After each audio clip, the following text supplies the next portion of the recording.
All right, welcome in episode 1 of the Benchwarmers, our new podcast, sports talk show, whatever the heck you want to call it here on KTBS. Lifestyle talk as well, what we're doing in our lives. That was my first organic reaction, seeing the animation. Shout out to Ricardo. Right.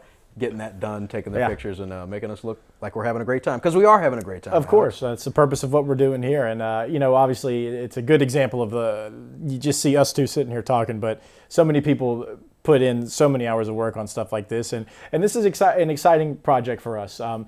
Daniel and I, we very rarely get to sit down and collab on anything. It's probably less than 10 times I can say that we've been on camera together in the same kind of shot. We've done several Friday Football Fevers, Southern Classic Chicken Friday Football Fevers, where we've had, cross talks. I'm on location, you're in studio, or vice versa sometimes, even for an Indy Bowl situation. But this is awesome, man. Looking forward to the fun. Yeah, it's great, and we even matched today down to the socks. We'll do a sock review. Yeah, all right. Oh, here we go. Dragon Ball socks. Dragon Ball. Did not man. plan any We're of doing this. it. So we're already. We're way ahead of the curve on shows here. We're perfect. We got it warmed up. Yeah. So we're going to talk about a little bit of everything. A lot of times, whatever just comes to mind, with sports or anything else. And I think we would normally start the show with, hey, you're listening to the Benchwarmers, and Florida or Houston is the national champion in college basketball. It's a Gator or a Cougar. Somebody's happy, somebody's sad, and congratulations to Houston for winning the national title. And I was going to say I was going to be all Florida because of the KTBS bracket challenge. Right. They were my winner. But I already won, so I locked it up. Yeah, Alex, number 1, won the bracket challenge here at KTBS. Congratulations, good sir. I finished in second place. Couldn't finish, behind St. John's else. really got you. Yeah, I went with a what do I want to see bracket this year, and I had fun. I saw what I kind of wanted to see. St. John's went out a little bit early. Would have liked to see them win it all, but hey, it is what it is, the tournament. And I think that's our first topic, the Final Four. Yeah. All number 1s going this year. Yep. Florida, Duke, Houston, and what's the other team? Florida, Duke, Houston, and Auburn. Auburn. So, our first mistake there. Kudos to me for not remembering the other number 1 seed, Auburn. The number 1 seed in the tournament. But. Right. Number 1 overall seed. A lot of people complained, it was chalk. It was like, sometimes the best win and sometimes you advance. Yeah, and it's not like this is the only time that's ever happened, right? I think so many people want to turn it into this college basketball or college sports is bad now discussion. But sometimes, the chalk happens. Yeah. And I don't know. I think that people watch March Madness for different reasons, right?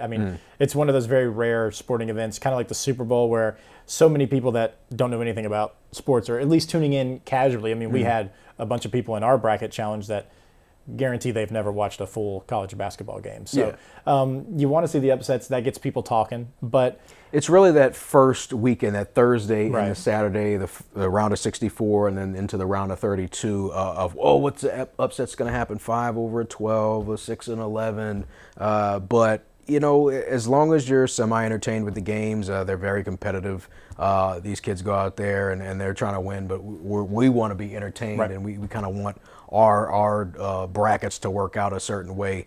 But these kids out there, they're going out there making a little money on the side too as well. Shout out to NIL for what they're doing. We'll talk about that in a minute with our first guest. Overall, I was pleased with the bracket and the tournament as a whole. It will be expanding in the future. I think that's just kind of inevitable.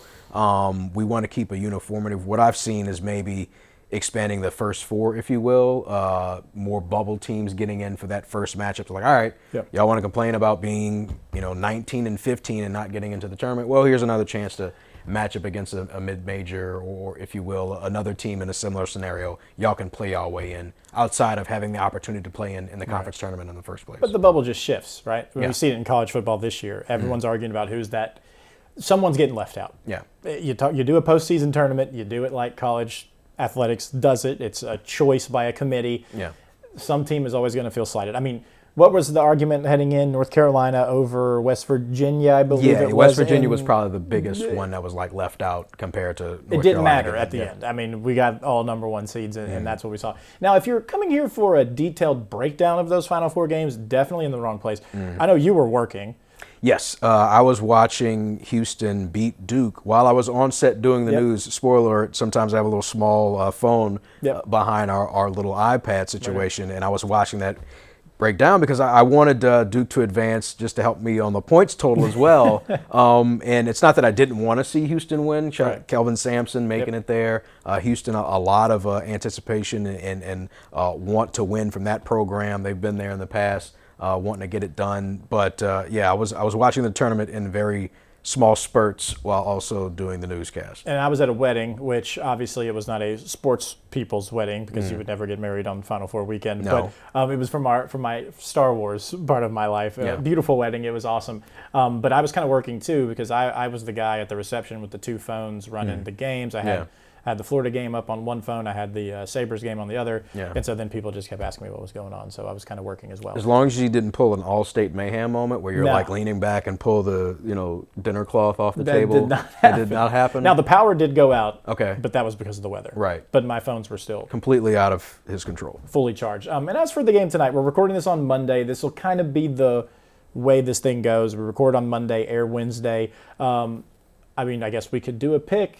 And people will immediately know if we're wrong, and I'm picking Florida because that's who I have in my bracket. I'll pick Houston, not just for the sake of being different from Alex, but I would think it would be awesome. Kelvin Sampson and the Cougs winning the national title. Where else are you going to get predictions 2 days after the fact? I'm generally wrong because on air I was like, I hope Duke wins, and then Duke chokes it in the final minutes. But well, contrary to what many people believe, we're not experts in every sport that ever is played. No. But you are, hence the hockey sweater, Buffalo Sabres. Awesome moment this weekend. Alex Ovechkin setting the goals scoring record in the NHL. Were you able to watch that live? Yep, I was watching it live. I think it was an 11 a.m. start. Woke up about noon on a Saturday, my normal wake up time. Literally turned it on, second period, bam, it happened. I was still in bed. It was so great to see. Look, that was a record, many people thought would never be broken. Wayne Gretzky's goals record. No one's ever going to touch his points record. That's just insane. But to see it be done, and I know I've heard some other people say this too nationally, the fact that it's a guy that him and Sidney Crosby both, they came into the league around the same time. They had so much hype going into it, and they've both very much lived up to it. Yeah. Ovechkin has a cup to his name, which that would have kind of probably made this moment it would have lessened it a bit if he didn't have that Stanley Cup. And then you look at it, they're the top seed in the East right now. Yeah. He's having a great season. I think it's just a storybook way, and you had Gretzky there at the game, of the way the Islanders came out and honored him during the game.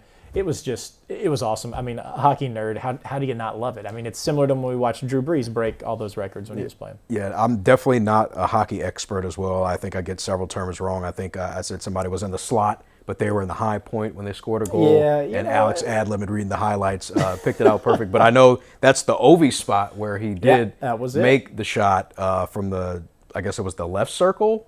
Is it? Yeah, left circle. Left circle. And not knowing anything about hockey, you can still hear the difference when his stick hit the ice, ready to create that force to send off the I guess that would be a slap shot, right? Yeah. That was definitely a slap shot. I'm proving my hockey knowledge right now. But it just sounded different. It was just like, oh, he's trying to, and then beats awesome moment, I guess, if you will, for the Russian goalie, seeing his fellow countryman pass him. So kind of baby bittersweet moment for him as well. But just awesome seeing the New York Islander fans just like they're like cheering, score on our team. Yeah, score on our team. You don't see, at the hockey community, we were kind of talking about this off air. It's so tight knit. And there were two things about it that I loved the most about it. Number one, it did not happen against the Buffalo Sabres. We were in the danger zone there. We played them a couple games ago, so it was like, oh no, just let him get a hat trick on us, and then because look, if you're an Islanders fan, you're going to see that goal. Yeah. Just like we're tortured as Saints fans with the Beastquake. Yeah. My goodness, I've seen that clip more times than I'd care to admit. but the other thing I love so much about it, and I'll channel my father Dave here. I'll talk about Dave a lot on this show, I guarantee it. The way that Ovechkin in the prior game could have gotten an empty netter to break the record, took himself off the ice, said, I didn't want to do it that way. Yeah, I wanted to score a real goal with a goalie in the net. Then this is where Dave would come in. And he did remind me of this weekend when Michael Strahan, when he broke the record and Brett Favre laid down for him. I have heard that. Oh my goodness, I've heard that story so many. I laid down for him and this, whatever. We didn't have to have that discussion with this. It was perfect. You break a record set by Wayne Gretzky, the goal scoring record. That is insanity. And the fact that we have watched his entire career as hockey fans, you've seen it from day one. Unbelievable. And then Canadians could take pride in knowing that Wayne Gretzky's points record will never be touched. No. What, 2,000? Yeah, he's like assists. He's got 2,800 something points. Yeah. So that's 800 of those being goals. So right. no, that's not. It's kind of like, and it reminds me of I kind of view Wayne Gretzky in the sense of kind of Dan Marino. Mm-hmm. When Marino was breaking all those records, it was absolutely insane because they didn't throw the ball like that. Scoring has gone way up in the league. Mm-hmm. You see it the Sabres have a 43 goal scorer this year. Yeah. But it's just, man, it was cool. As a sports nerd, it's historic, right? Like Gretzky has statues in multiple arenas. That's how special he was. And Ovechkin to be that one jersey guy, always in Washington. They're going to have to get that statue right because it's going to be an important one. Yeah. Is it going to be the one where it's got to be something with the Stanley Cup related or the goal scoring record? Is it like, I don't know how you can get his dive, which is an incredible perfectly sculpted. Maybe you have some ice kind of coming up or whatever, but maybe him lifting the cup. You got to give him the cup. That's. Would you rather have random spot question? Would you rather have the all-time scoring goal list or have the one Stanley Cup? Stanley Cup, just one. That is the most sacred trophy in sports. I mean, it's so special that when I was a kid and they brought it to the Mudbugs game, I didn't touch it because you never know. Maybe I was going to win it one day. Amen. You never know. I didn't. But same. I mean, it's just so sacred to win that Stanley Cup and to go on that run. And you saw it way back when they did it, how much it meant to them. And obviously the personal accolades are great too. But there's nothing like that cup. I mean, I wouldn't know. I've watched other teams win it.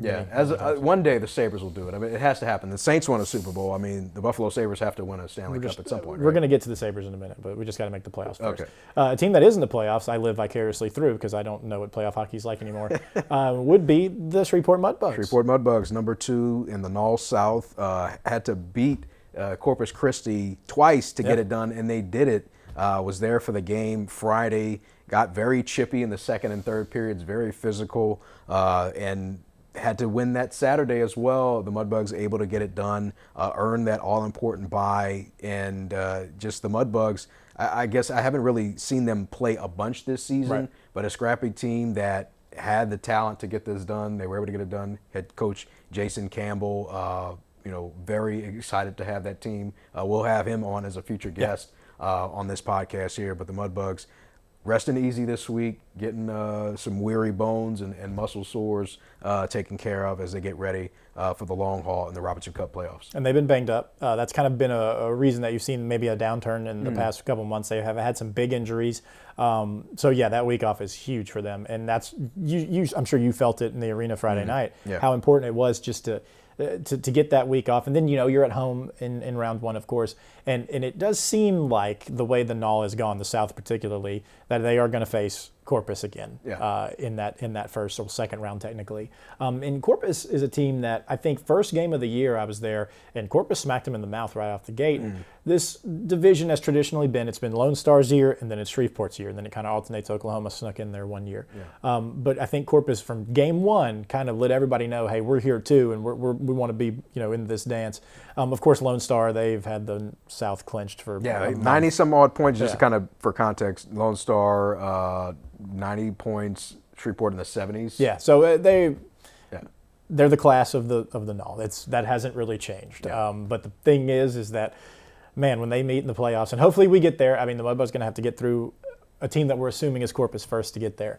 But those two wins, the way they won them, so special. It was a situation where they couldn't go to overtime in any of those games. They were down 1-0 Saturday. They tied it, and then they exploded for 3 goals there late. And that's what they had to do, right? And so I'm excited for them. Like, I've played for Coach Soupy as a player and watched him when he was a player, and it's just impossible not to root for him. And so, look, it's Shreveport's team, man. I mean, you look at all the teams that have come through this city, professional or not. This is the one that's the Mudbugs have lasted. Yeah, and so get behind them. Get your behind to the pond next week. Why not? I mean, what are we doing? Yeah, it's a great environment, George's Pond. I've never been able to experience it as a fan, but it seems awesome. You get caught up in the moment with the chants, and it is cold.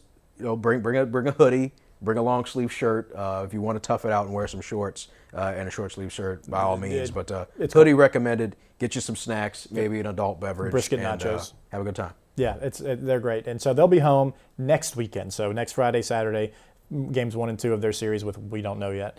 We will have Soupy on next week to talk a little more about that. But yeah, I'm excited for them. And I guess we could sprinkle in some Rougarou in here as well. They'll be at home Saturday, 1 and 2 on the year. They scored some points in their last game. Yeah. It was 40-42 in the fourth. And they gave up a touchdown late in the fourth. It was a 10-point game there at the end.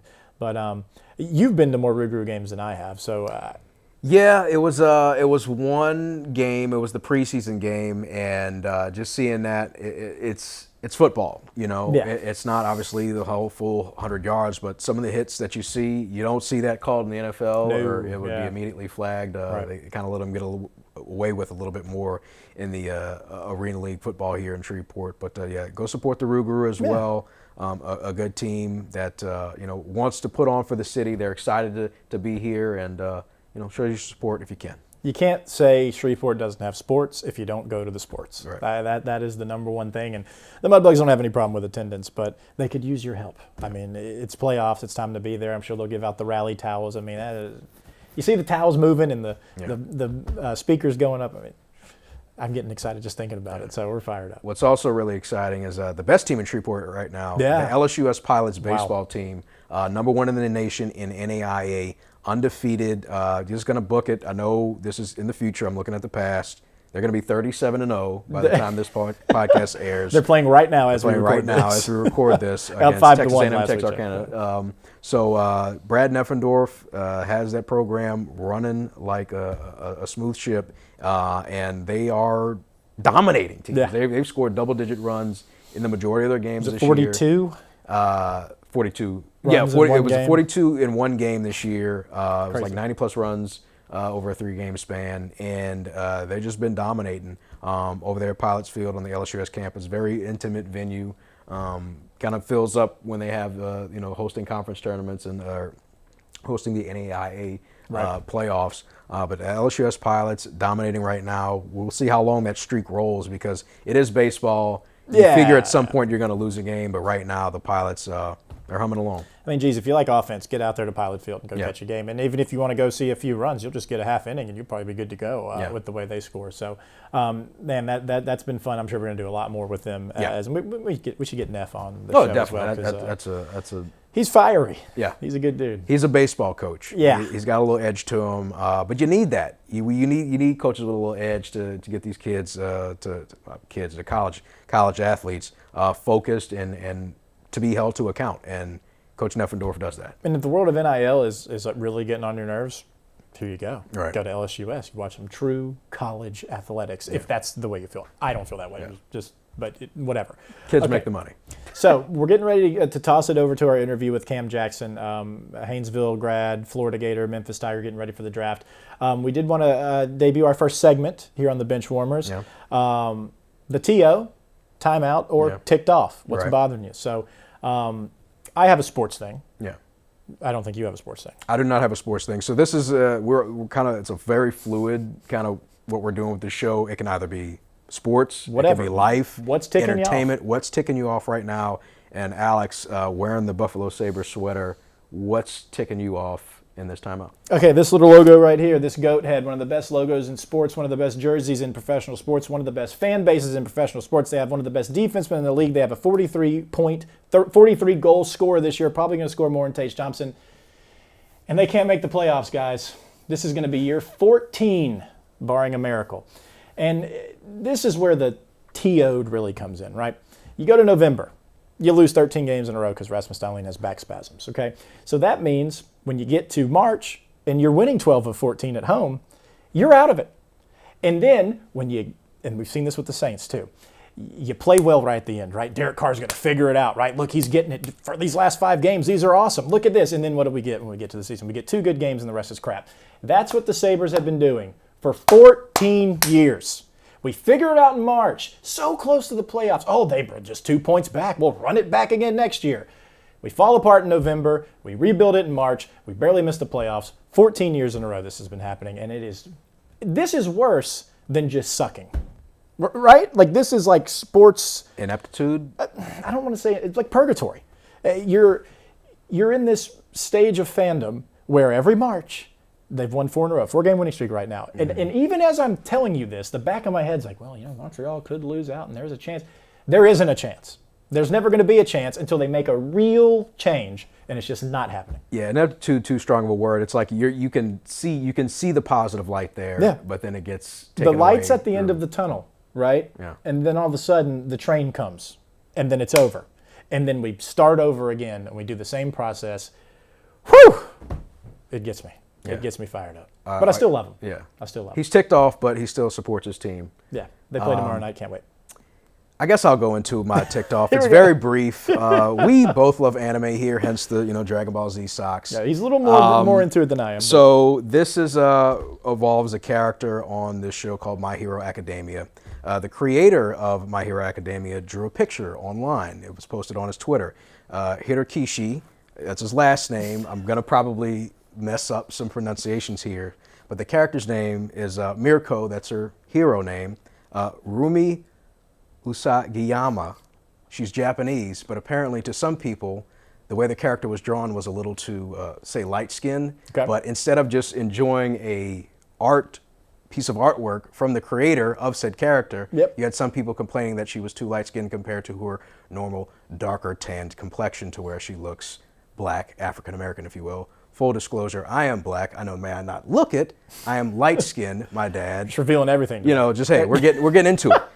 Enjoy things from the creator. Why are you finding the negative? Yep. My ticked off thing is please enjoy the positives in life. Rather than finding the negative, enjoy the positive. You have the creator of said anime drawing a exclusive art, original creation for the internet to enjoy, but then you have a segment of the population that was like, oh no, why is she white? So what? Lighting, understand basic art concepts. I'm not overly aggravated by it, but enough to bring it up on the podcast. Shout out to Mirko, she's awesome. Watch My Hero Academia and enjoy life, please. Yeah, I think the message that we should convey here is that your fandom in anime is still very much thriving, and you have no reason to be beaten down as I have as my Sabres fan. Yeah. Because I feel like that rant last year probably goes way harder. Yeah. But at this point, I'm like, here. Yeah. Great. This will vary. This segment will vary. It'll be very eclectic at times. I mean, if we're ranting about stuff, I got some in the chamber. We'll save it. Yeah. But speaking of anime, we learned anime fan Cam Jackson. Yeah. From Haynesville, Louisiana, a Dragon Ball guy. So he was wearing a Wolverine jersey when we talked to him? It was a Wolverine shirt, from X-Men. Yeah, so beautiful stuff. So that's what we're going to do now. We're going to go to us in the past for our interview with Cam Jackson, and we'll close things up when we come back. All right, a big thank you to our future selves for setting us up for this, but this is our first ever interview here on the Benchwarmers. A special guest, it's Cam Jackson, former Haynesville Golden Tornado, turned Memphis Tiger, turned Florida Gator, and will soon be an NFL defender. So exciting, such an exciting time. Cam, thanks for joining us, man, and how we feeling, man? I'm feeling good. Like y'all said, getting ready for the draft. Been doing a lot of training. Just excited. Yeah, and we're excited for you. I mean, I can't imagine that feeling of knowing that name will be called, in the pros. But we want to start our conversation. We want to go back in time a little bit, back to your days in Haynesville, playing for the Golden Tornado. Such a unique high school football experience. What do you remember most from playing in high school ball and what it was like growing up in that small town? I say really just, like you said, growing up in a country town, Haynesville is known for football. So, I say probably just being able to cherish the moment with them guys who I played with and grew up with playing Pee Wee, and just going into high school and we going out there and competing every Friday night and putting on a show for them fans. And Cam, just taking us back to that process of playing at Haynesville, part of the recruiting process of recruiters coming to see you. What do you remember most about trying to navigate recruiters coming to your town, talking to you, trying to get them to come to they want you to come to their school? What do you remember most about that process? It was my sophomore year. I think we had just played Kentwood in the playoff in the semifinals, and I never forget when Coach Saban came from Alabama to Haynesville to come give me a full scholarship. So that was probably the first time I think he had ever been down there in Haynesville. So that was a cool experience having him down there in Haynesville. I can imagine that was unbelievable. And you also played for a legendary coach in high school in his own right, Coach David Franklin. When we talk to Coach, he get a little bit of the coach speak, if you will. Doesn't necessarily give us too much.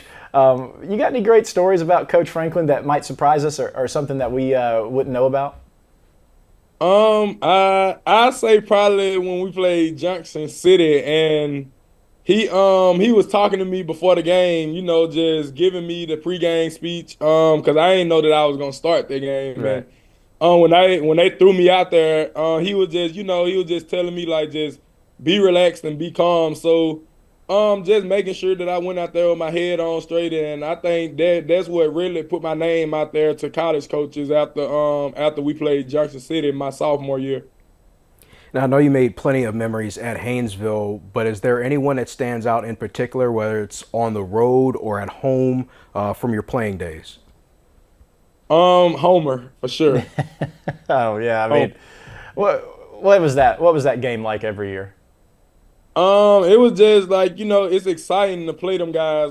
They always gonna come out to play, and they are a rivalry. So I'd say just being able, going down there to play them, because a lot of my family, they from Homer too. So just having them there and them just being able to support me, even though they were Homer fans, I turned them into Haynesville fans. But just being able to come out there and show out in front of them every Friday. It was great playing Homer, and that's something that I miss playing high school football for Haynesville for sure. And speaking of having fans follow you, your college time, you spent your first few years at Memphis, eventually going to Florida. What was your time like in Memphis and having that experience there in Tennessee? It was great. Memphis, the fans, they love me. Anytime I come down there or they know I'm down there, they always, come talk to me, come holler at me. They wanted me to come to the spring game once. I think I was busy though. But it's always love for Memphis. They was the first college to give me my opportunity to come and play D1 college football, and that's something that I cherish forever.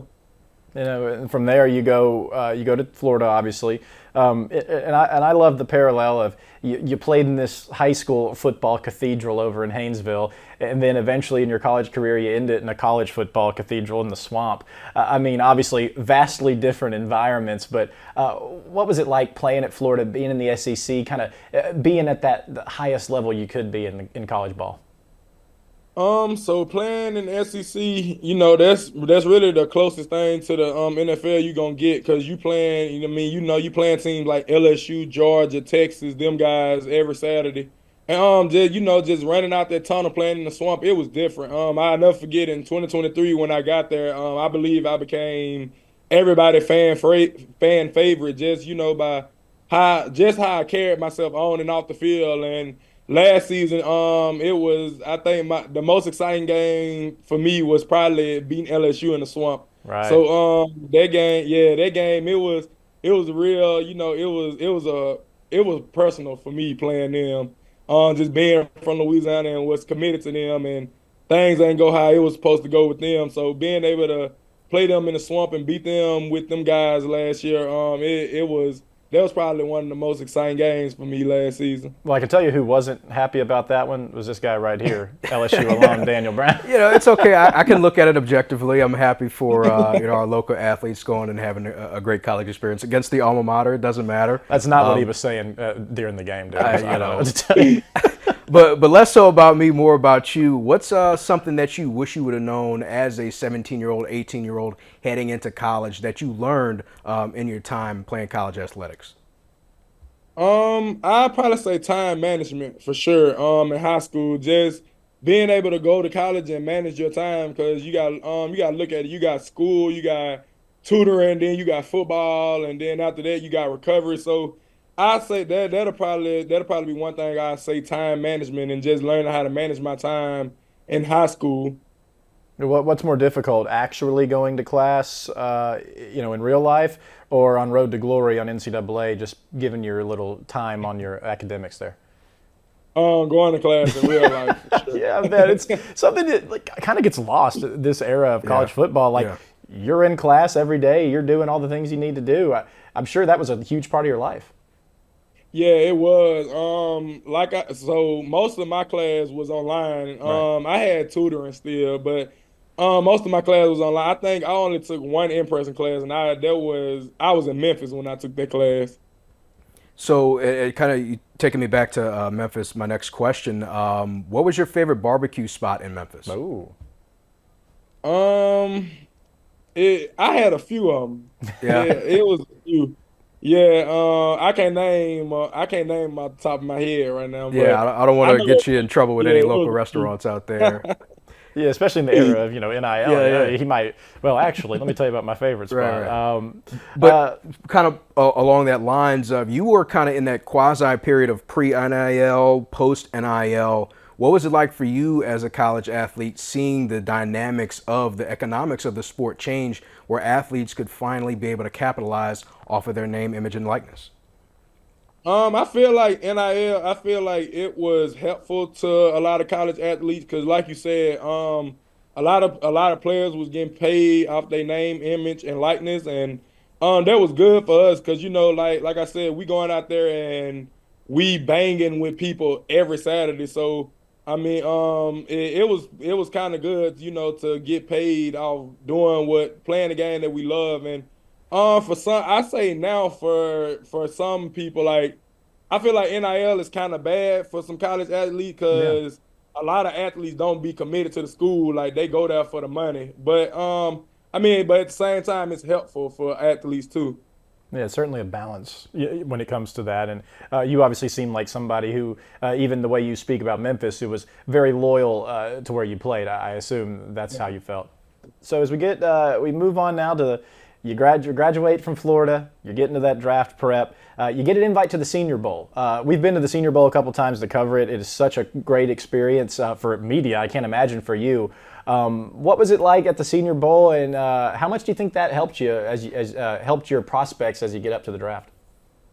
I feel like it helped me a lot because I had the Senior Bowl in 2023, but I came back for the 2024 season. But just being able to go down there and get the knowledge from the NFL coaches, who done been there and who done been in the league, and just being able to learn from them and being around other guys who I done played against and played with, guys like Watson Nolan, who played for Ole Miss. Being able to be around him and just get that type of relationship with them guys and just go out there and compete and have fun.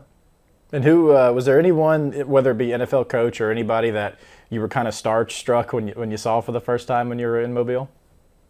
Coach Mike Tomlin for the Steelers, Right. he had came up to me and he had told me he had meant to talk to me on the first day when he saw me out there. But me and him, we talked a lot at the Senior Bowl.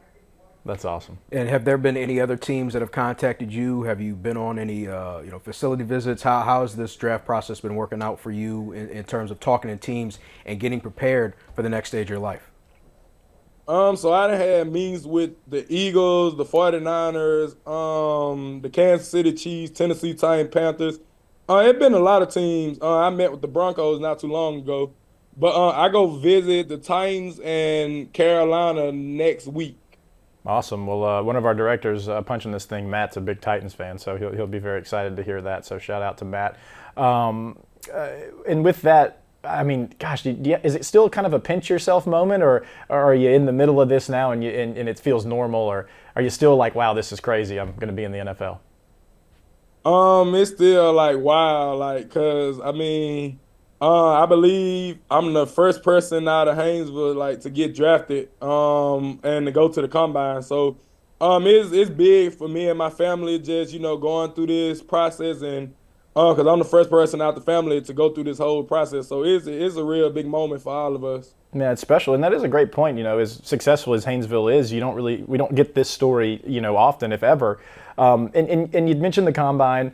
Man, what was that experience like? I mean, it seems like such a kind of weird experience for people who aren't familiar with the sport. How did you take it? I took it as, it was just another mission that I was on and had to go complete for real. just went out there and took it as it was a job interview. That's what my mom texted me before I went out there to go compete that day. Just it's another job interview and go out there and show the scouts what I can do. And I feel like I went out there and showed them. And like I said, just ready to hear my phone call on April and whoever get me, just ready to go in and compete.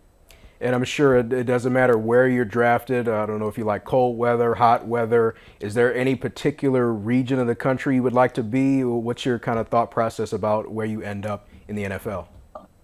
Me, it really don't matter to me. My probably with my family. I think some of them like cold and some of them like the heat, but they gonna travel anywhere it goes.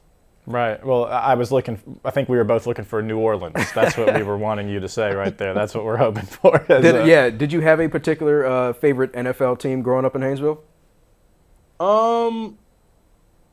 Not that I can think of. Well, I used to watch the Saints a lot. Yeah, good answer. I used to watch the Saints. They was one team. I like it was a few. The Saints was probably a team I watched a lot for sure. Yeah. That's well, awesome. I know whoever drafts you is going to have a great time. You welcoming to their facility and you having a great time there. We're looking forward to following your career. I don't know if we want to get into some maybe rapid fire questions of kind of what you're wearing. I see you got the Wolverine jersey on, the shirt. Was that your favorite X-Men character growing up? Oh, yeah. All right, Wolverine, we like that. Oh, anime. I know we're big anime guys, but do we watch anime? And if we do, what are we watching?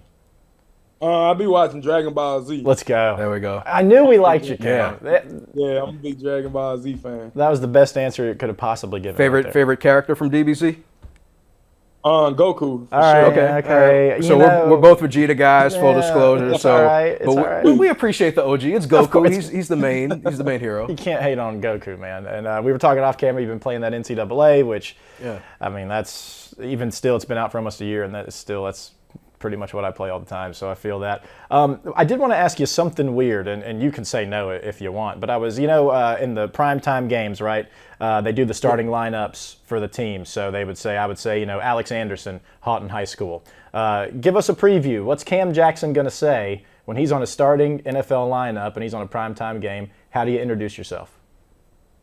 I'm gonna say Cam Jackson, University of Florida. There we go. So Florida getting the love. We gotta love it, man. Well, you got anything else? Did you see Deadpool and Wolverine? Thoughts on that film?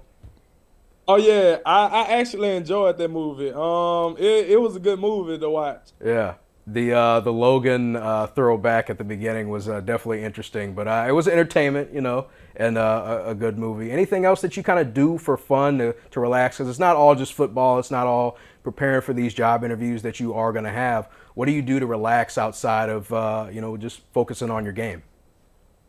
So I chill with my family a lot. That's one thing that I do, and my younger brother that y'all probably familiar with, Alonzo Jackson Jr. Oh, yeah. Me and him, yeah, we hang out a lot and we might go on the field and train. So he really a person who I be around a lot. Me and him, we got a bond. So just being able to be around my brother and just knowing that he following in my footsteps, that's cool to be around. Just get to hang around my little brother. Oh, yeah, I'm sure that's awesome. And he's obviously, I've said his name a few times on Friday Football Fever, much like I said yours a few times. So you got to love that. Man, this has been great. And I feel like, you're being the first guest of this show. You got to come back on at some point. We got to revisit you once you get drafted and stuff. And look, man, hit us up next time you're in town, on a bye week or something. We'll get you in studio on a Friday night. We can talk about the tornado. How's that sound? Yeah, that's cool. We can do that. All right, man. Cam, thanks so much. First guest of the Benchwarmers. Awesome. History made. You are the best, man. We wish you the best of luck in the draft. We'll be following you every step of the way. Yes, sir. Appreciate y'all. All right, so there you go. Cam Jackson, first ever guest in the books, and he was awesome. Oh, it was great. Very talkative, good to tell stories and his experience growing up in Haynesville and having a great time in college. All right, so now we're going to get into what I think is probably the most anticipated segment ever for people that work at KTBS. So, okay, you've heard, we mentioned him in that interview. We mention him all the time. Yep. Matt, okay? He's one of our directors. what people don't see on air when we're on doing our real jobs on KTBS or KPXJ is all the laughs and everything that we have either off camera or during breaks, because we have this little bug in our ear named Matt that, my goodness, he's been entertaining us he's been doing this for dang near 20 years, maybe already hit 20. He can correct us on that when we Matt is a treasure to this station, a valuable asset, as all our employees, but Matt has a special place in everybody's heart. So Matt always has a lot to say. Throughout the show, we get commentary in our ears. So we wanted to give our listeners and viewers the same experience that we get, to just kind of peel the curtain back just a little bit on what we kind of listen to when we're doing a show. So I think he's coming to us by phone this time. We're going to work on this technology-wise, but very fluid. We're evolving. This is our new segment, Matt's Minute. So Matt, can you hear us? Are you there? Yes. Oh, I'm so excited. All right, Matt, I'm going to hit start. And I'm going to give you a minute, and whatever you want, go. Okay, you mentioned Cam Jackson in the NFL draft. He went to Memphis. Well, I've been playing as Memphis on my dynasty for like 8 seasons in, but he was already in Florida at the time. So okay. It's pretty cool that he got a visit with the Titans. I am a Titans fan. Doesn't make any sense. I'm not from there. But looking for the NFL draft, we have the number 1 pick. We haven't used the number 1 pick since Earl Campbell. We had the Jared Goff pick to the Rams. I am fully confident our savior, Cam Ward, will lead us to the promised land. Number 1 overall, Miami. Cam Ward to the Titans. Book it. I don't know if that's a minute. That's all I got. All right. Matt's Minute. 50 seconds. That's perfect. Thank you, Matt. You're the man. And that was probably the first time he's ever spoke on air in any capacity. So long overdue. He kept it a little more subdued than what we usually hear. Yeah. Oh, well, there's the timer. There we go. Live TV, got whatever this is. Was that a cow? It was a car horn. Okay. I tried to pick the funniest sound. Sure. So thank you, Matt. Closing thoughts before we wrap this thing up. Thank you to Matt and Logan and Greg and Ricardo and everybody else that helped us out get this thing together. It is not just Alex and Daniel. It's a full team effort. Everybody that helped get this show together. Thank you to Cam Jackson for joining us, taking the time to talk to us. And thank you to our future guests that hopefully want to join us as well. But this has been fun, and looking forward to future Benchwarmer shows with Alex. Yeah, that's it. We're going to do this thing every Wednesday. It'll come out. Now we do shoot on Monday. There will be instances where something's just too current. We got to do a little addendum or whatever. But we'll deal with all that behind the scenes. Guys, thank you so much for hanging out with us. Come on back. This is what we're going to do once a week here. A little lighter sports conversation for our viewers, and of course, Matt's Minute. You don't want to miss that. And I think Cameron's also doing graphics as well, right? Yeah, we got a lot of people. We got a lot of people. We got a lot of episodes. If I didn't mention you, it's not for lack of trying. And then one day Matt's going to be off, and we're going to have Logan's Minute, and Lord knows how that's going to go. I think it'll be equally entertaining. I'm excited. All right, thank you so much, guys. Episode 1 of the Benchwarmers is in the books.